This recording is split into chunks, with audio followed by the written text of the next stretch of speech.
time to get up close and personal with my bin, which is called a worm factory, which sounds kind of industrial, but it's more fun and user friendly than that.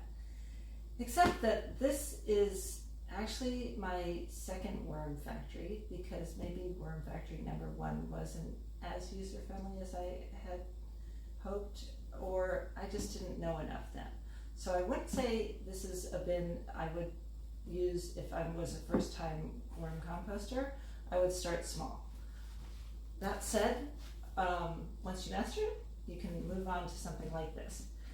This is an upward migrating bin, which means the worms start at the bottom and eat their way up, compost their way up to the top. So what's at the bottom is more composted, and what's at the top is less composted, which we're going to see if that bears out in our investigation.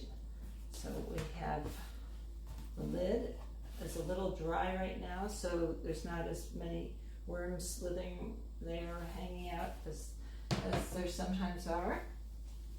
And underneath this layer of newspaper on the first bin, you can see things are pretty much as if I just slid them off my cutting board into the bin, which is basically what happened.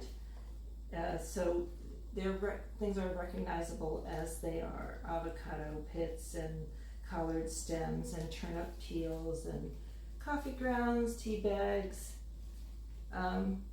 Basically our food scraps for the last few days.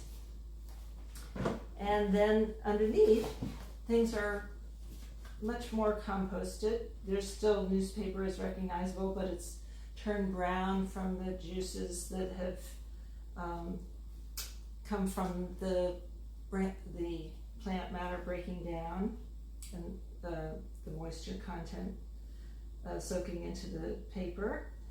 There are some things that are recognizable. There's a mango pit and generally things that don't break down as easily. Here's a sprout, and there's a lettuce core, but things are starting to look kind of soil-like. And then farther down, it's even more soil-like. There's some sprouts here that we call these volunteers, and I plant them in the garden a lot of times. There's a lot of tomato sprouts that come up. And the last bin is soil, and it's ready to be harvested.